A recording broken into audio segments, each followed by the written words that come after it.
அனைவருக்கும் வணக்கம். இப்போ நம்ம பாப்பா வாழ்க்கையில பிள்ளைக்கு நீதி வேணும் அப்படின்னு சொல்லி நம்ம நீதி கேட்க போனோம். ஆனா ஒரு பணபலம் படைச்சவன் ஒரு ஏழை வீட்டு பிள்ளைகளை ஏதாவது பண்ணிட்டான் அப்படின்னா நம்ம அமைதியா இருந்தோம் அப்படின்னா நமக்கு எந்த ஒரு பட்டமும் நமக்கு எந்த ஒரு பதவியும் கொடுக்க மாட்டானுங்க. ஏன்னா நம்ம தான் வாயை முடிக்கிட்டு அமைதியான முறையில பிள்ளைய எடுத்துட்டு அடக்கம் பண்ணிடுறோம். அதே சமயத்துல நம்ம என் பிள்ளைக்கான நீதி வேணும், உண்மை வெளியே வரணும், என் பிள்ளைக்கு என்ன நடந்தது அப்படிங்கிறது உலகத்துக்கு தெரியணும் அப்படின்னு சொல்லி நம்ம ஒரு வழக்கு பதிவு பண்றோம். நீதி கேட்டு கோர்ட்டுக்கு போறோம் அப்படின்னா அந்த பணபல படைத்தவன் என்ன பண்ணுவான் அப்படின்னு பாத்தீங்கன்னாக்க இது எல்லா இடத்துலயுமே நடந்துகிட்டு இருக்குதுங்க. அவன் என்ன பண்ணுவான் அப்படின்னு பாத்தீங்கன்னா நமக்கு பதவியும் பட்டமும் கொடுப்பான். இதுதான் காலகாலமா நடந்துகிட்டு இருக்கு. ஒரு பெண்ணாகப்பட்டவள் நீதி கேட்கிறா, நியாயம் கேட்கிறா அப்படின்னா அவளை எந்த அளவுக்கு அவமானப்படுத்த முடியுமோ, எந்த அளவுக்கு கொச்சப்படுத்த முடியுமோ அந்த அளவுக்கு அவமானப்படுத்தி கொச்சப்படுத்தி அவளுக்கு பதவியும் பட்டத்தையும் கொடுக்குறானுவோ. இப்ப நம்ம வழக்குல நீங்க எல்லாருமே அந்த நாளையில இருந்து இந்த நாள் வரையும் ஒத்து பார்த்துக்கிட்டு தான் வரீங்க. நம்ம நீதி வேணும் அப்படின்னு கேட்கட்ட ஒரு காரணத்துக்காகவும் நம்ம போயிட்டு காவல் நிலையத்துல புகார் கொடுத்த ஒரு காரணத்தாலையும் கோர்ட்டுக்கு போன ஒரு காரணத்தாலையும் நமக்கு அவனுங்க என்ன பண்ணானுவோ அப்படின்னா ஆட்களை வச்சு கமாண்ட் போட வச்சானுவோ, ஆட்களை வச்சு பேச வச்சானுவோ, இந்த குரங்கு பிள்ளை, இந்த ஜீத்திரி, இந்த மாதிரி உள்ளவங்க எல்லாரையும் வச்சு பேச வச்சானுவோ. செல்வி ஒரு அசிங்கமான வார்த்தையை வச்சுதான் பேசினானுவோ. எந்த அளவுக்கு கமாண்ட் போட முடியுமோ அந்த அளவுக்கு கொச்சையா கமாண்ட போட்டானுவோ. இந்த மாதிரி போட்டதோட மட்டும் இல்லாம நம்ம வீட்டு பிள்ளையும் இந்த மாதிரி பண்ணிட்டு நம்மளையும் எந்த அளவுக்கு அசிங்கப்படுத்தி கொச்சப்படுத்தி கமாண்ட் போட முடியுமோ அந்த அளவுக்கு கீழ்த்தரமான வேலைகள்லாம் பார்த்தானுவோ, கமாண்ட் போட்டானுவோ. அதோட அவனுடைய வெறி அடங்கல, அவனுடைய கோபம் தனியில. ஏன்னா எப்படி இவ எஃப்ஐஆர் கொடுக்கலாம், எப்படி இவ கோர்ட்டுக்கு போகலாம் அப்படிங்கிற காரணத்தால அதுக்கும் மேல ஒரு படி போய் என்ன பண்ணானோ அப்படின்னு உங்க எல்லாருக்குமே தெரியும். ஒரு பெத்த தாயை பார்த்து நீ அந்த குழந்தைக்கு அம்மாவே கிடையாது, நீ சித்தி அப்படின்னு சொல்லி எவ்வளவுக்கு கொச்சப்படுத்தி பேச முடியுமோ அவ்வளவுக்கு கொச்சப்படுத்தி பேசினானோ. நம்மள ஒரு அதிகாரி விசாரணை பண்ண வராரு. அந்த அதிகாரிகிட்ட, ஐயா, ஒரு பெத்த தாயை பார்த்து இந்த மாதிரிலாம் கொச்சப்படுத்துறாங்களே, இதெல்லாம் நீங்க கேட்க மாட்டீங்களா? நானும் எத்தனை பேத்துக்கிட்ட புகார் கொடுத்துட்டேன், சட்ட நடவடிக்கை எடுக்க மாட்டீங்களா அப்படின்னு கேட்கும் போது அந்த அதிகாரியே மனசாட்சியே இல்லாம என்கிட்ட ஒரு கேள்வி கேட்டாரு. என்ன அப்படின்னு பாத்தீங்கன்னா, அம்மா, உண்மையிலே நீங்க மொததாரம் தானா, இல்ல ரெண்டாம் தரமா இவரை கல்யாணம் பண்ணிக்கிட்டீங்களா, இல்ல உங்க குழந்தை தானா, இல்ல உண்மையிலேயே நீங்க சித்தி தானா அப்படின்னு கேட்டாரு. அந்த இடத்துக்கிட்ட என்னால சிரிக்கிறதா அழறதானே தெரியலங்க. என்ன பண்றதுன்னே தெரியாம அவர்கிட்ட நம்மளுடைய கோபத்தை காட்டி என்னங்க பண்ண போறோம்? அவரை மேல இருந்து ஆட்டி வைக்கிறவங்க அப்படி. அவரு அந்த கேள்விய மனசாட்சி இல்லாம கேட்கறாரு. நீ பெத்த தாய் தானா, இல்ல உண்மையிலே சித்தியான்னு கேட்கற அளவுக்கு இந்த காலம் கலிகாலமா இருக்குதுங்க. அந்த குரங்கு பிள்ளை இந்த மாதிரி ஒரு அவதூறு பேசி வீடியோ போடுறான் அப்படின்னா அதுக்கு காரணம் யாரு? ஒரு அதிகாரியே இந்த மாதிரி கேட்கும் போது அவன் எலும்புக்காக வேலை பார்க்கறவன், எலும்பு துண்டை தூக்கி போட்டா கவ்விக்கிட்டு போற ஒருத்தன் அவன் எப்படி வேணாலும் பேசுவான்.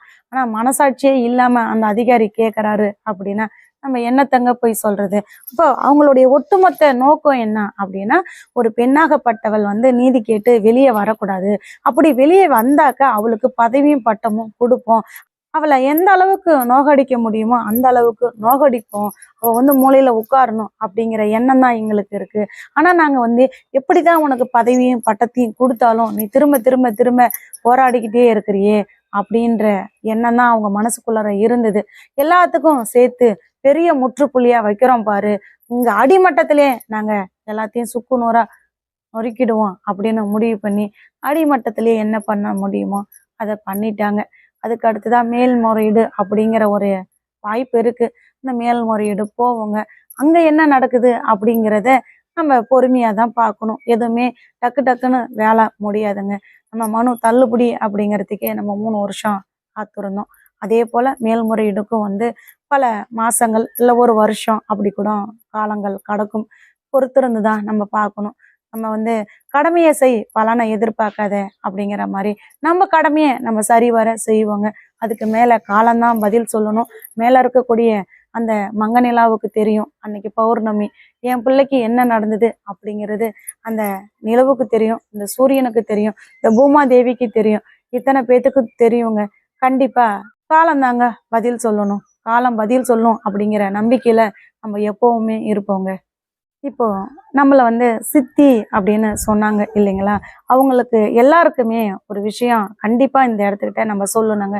அதாவது சித்தி அப்படின்னு சொன்னதோட மட்டும் இல்லாத இன்னும் நிறைய பட்டங்களை கொடுத்துருக்கலாம். அதெல்லாம் கொடுக்கறதுக்கு அவங்க மறந்துட்டாங்க. அவங்களுக்கு தெரியலையா என்னன்னு தெரியல. அதாவது ஒரு குழந்தைக்கு ஒரு அம்மா அப்படின்னா ஒரு குழந்தை மேல பாசம் காட்டி அன்பு செலுத்தி அக்கறை காட்டுறவ தான் ஒரு பெத்த தாய். அந்த இடத்துல ஒரு குழந்தைக்கு நான் ஒரு நல்ல அம்மாவா இருந்திருக்கேங்க. அம்மாவோட மட்டும் இல்லாம என் குழந்தைக்கு நல்லது கெட்டது சொல்லி கொடுத்து, புத்திமதி சொல்லி கொடுத்து, இப்படி இருக்கணும் அப்படி இருக்கணும் அப்படின்னு சொல்லுவாங்க. அந்த இடத்துல என் பொண்ணுக்கு அம்மாவுக்கு அடுத்தது மூத்தவங்களா இருக்கிறவங்க பெரியமாவா இருப்பாங்க. அந்த மாதிரி என் பிள்ளைக்கு அறிவுரை சொல்லி புத்தி சொல்லி இப்படி படிமா அப்படி இருமா அப்படின்னு அறிவுரை சொல்லும் போது நான் அவளுக்கு பெரியமாவா இருந்திருக்கேன். அதே போல பாத்தீங்கன்னாக்க என் பிள்ளைகிட்ட இப்படிலாம் இருக்கணும், இந்த மாதிரி ஏதாவது சின்ன சின்ன தவறுகள் பண்ணும்போது அடம் பண்ணும்போது அவளை இப்படிலாம் இருக்கணும் அப்படின்னு கண்டிஷன் பண்ணுவாங்க இல்லைங்களா? அந்த இடத்துக்கிட்ட நான் ஒரு சித்தியா இருந்திருக்கேன். அதோட மட்டும் இல்லாம ஒரு பொது விஷயங்களை ஷேர் பண்ணும் போது, பொது கருத்துக்களை பகிர்ந்துக்கும் போது, படம் விஷயங்கள் இந்த மாதிரி இதுல கலந்துக்கும் போதும் எங்களுக்குள்ளார டிக்டேஷன் வேர்டு நாங்க வச்சுப்போம். இந்த மாதிரி விஷயத்தெல்லாம் பாத்தீங்கன்னா என் பொண்ணுக்கு நான் ஒரு நல்ல தோழியா இருந்திருக்கேன். அதுக்கு அடுத்ததா பாத்தீங்கன்னா பாப்பாவை நான் எங்கேயாவது அழைச்சிட்டு போகும்போதோ இல்ல அழைச்சிட்டு வரும்போதோ பொறுப்பான முறையில அழைச்சிட்டு வரும்போது நான் ஒரு நல்ல அண்ணனா என் பொண்ணுக்கு இருந்திருக்கேன். அண்ணன் அப்படின்னா ஒரு தங்கச்சியை எப்படி பார்த்துக்கோங்களோ அந்த இடத்துல என் பிள்ளைக்கு நான் ஒரு நல்ல அண்ணனாவும் இருந்திருக்கேன். அதுக்கு அடுத்ததா பாத்தீங்கன்னாக்க நாங்க நிறைய நாள் விளையாண்டுருக்கோம். நான், பாப்பா, தம்பி எல்லாருமே சேர்ந்து விளையாடுவோம். அதாவது கண்ணை கட்டிக்கிட்டு விளையாடுவோம். இந்த நீர் நிரப்புதல், இந்த லெமன் ஸ்பூனு, கயிறு தாண்டுதல், இந்த மாதிரிலாம் பாப்பாவும் நான் தம்பி எல்லாரும் நாங்க சேர்ந்து விளையாண்டுருக்கோம். விளையாடும் போது என் பொண்ணு கூட நான் ஒரு தங்கச்சியா இருந்து சேர்ந்து விளையாண்டுருக்கேன். பாப்பா படிப்பா இல்லைங்களா? படிக்கும் போது அவ படிச்சதை கேள்வி கேட்கணும். அதை மெமரி பண்ணிட்டியா, நீ சொல்லு நான் பார்க்குறேன் அப்படின்னு கேட்பாங்க.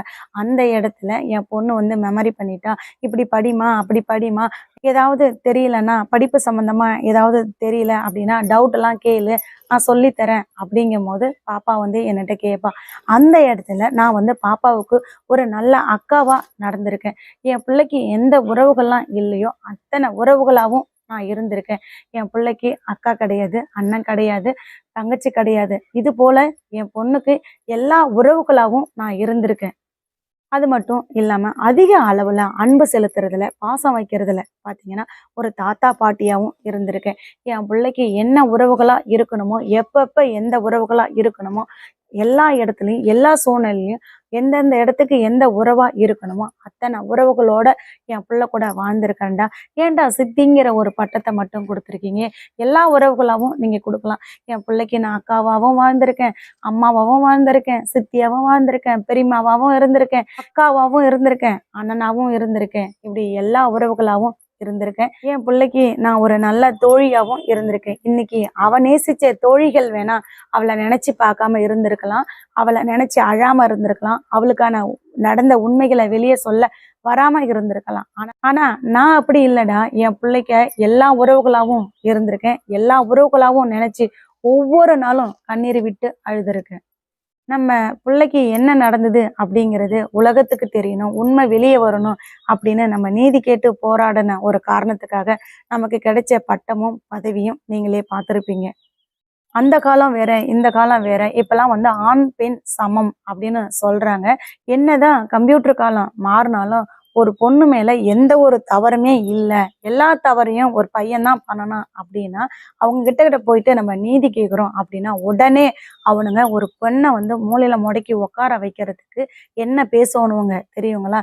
எடுத்த உடனே வாடி போடின்னு பேசுறது, அப்புறம் கொச்ச வார்த்தைகளை பேசுறது, இந்த மாதிரிலாம் அவனுங்களுடைய திமுறையும் தெனாவட்டியும் அவனுங்க செஞ்ச தவறுகளை மறந்து ஒரு பெண்ணை எந்த அளவுக்கு கொச்சப்படுத்தி பேச முடியுமோ கொச்சப்படுத்தி பேசுறதாங்க தவறு பண்ணணுவன் செய்யக்கூடிய ஒரு வேலையா இருந்துகிட்டு இருக்கு. இதே போல பல அவதூறுகளை நம்ம மேல அள்ளி போடுவானுங்க. இது ஏன் அந்த மாதிரி பண்றானுவோ அப்படின்னு பாத்தீங்கன்னா, அவனுங்க மேல இருக்கக்கூடிய அந்த தவறை மறைக்கிறதுக்காக ஒரு பொம்பளைய எந்த அளவுக்கு கொச்சப்படுத்தி பேச முடியுமோ அந்த அளவுக்கு கொச்சப்படுத்தி பேசுவானுவோ. இது எல்லா இடத்துலயுமே நடக்குதுங்க. அதாவது அவனுங்க செய்யற தவறு வெளியே தெரியக்கூடாது. அப்ப உண்மை அவனோ பக்கம் இருந்தா உண்மையை சொல்லிடுவானுவோ. உண்மை அவனோ பக்கம் இல்ல அப்படிங்கும் போது நம்ம மீது சேர வாரி வீசுவானுங்க. பல அவதூறுகளை அள்ளி போடுவானுங்க. இதுவே பாத்தீங்கன்னா, ஒரு ஆணுக்கும் ஆணுக்கும் ஒரு பிரச்சனை நடக்குது அப்படின்னா, அவனுங்க 2 பேத்துக்கும் எதுவும் சொல்ல முடியாது. ஏன்னா, இவனா அவனான்னு பார்க்கும்போது, இவன் 10 வார்த்தை பேசினா, அவன் 20 வார்த்தை பேசுவான். அவன் 20 வார்த்தை பேசினா, இவன் 30 வார்த்தை பேசுவான். இவன் ஒரு செருப்ப கழட்டினா, அவன் 2 செருப்ப கழட்டுவான். ஆனா, பொம்பளைங்கிறவன் அப்படி இல்ல இல்லைங்களா? அதனாலதான் ஒரு ஆணுக்கும் ஆணுக்கும் பிரச்சனை அப்படின்னா, அவனால மோதவும் முடியாது, சமாளிக்கவும் முடியாது. இதே போலதாங்க ஒரு ஆணுக்கும் ஆணுக்கும் பிரச்சனை அப்படின்னா, இது போலதான் நடக்கும். இதுவே ஒரு ஆண் மீது தவறு இருந்து ஒரு பெண் போய் புகார் கொடுக்குறா அப்படின்னா, அந்த பெண் மீது பல அவதூறுகளை தான் அள்ளி வீசுவானுங்க. இதே போல பட்டமும் பதவியும் தாங்க நமக்கு வந்து சேரும்.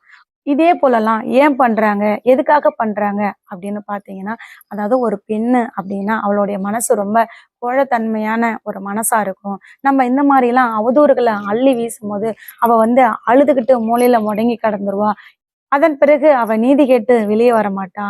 அப்படிங்கிற ஒரு காரணத்தால தான் இது போலலாம் அவங்க வந்து நமக்கு பதவியும், பட்டமும் குடுக்குறாங்க. இதுவே அவங்க மீது தவறு இல்ல அப்படின்னா, நமக்கு பதவியும், பட்டமும் வந்து சேராதுங்க. அவங்க உண்மை அவங்க பக்கம் இருக்கு அப்படின்னா, ஒரு நிமிஷத்துல நிரூபிச்சுட்டு போய்க்கிட்டே இருப்பாங்க. அவங்க மீது தவறு இருக்கும் பட்சத்துல, நமக்கு பதவியும், பட்டமும் வந்து சேருங்க. மேல்முறையீடு பண்ணுவாங்க. அதுல என்ன நடக்குது அப்படிங்கிறத பொறுத்திருந்து பார்ப்போங்க. Justice for Srimathi.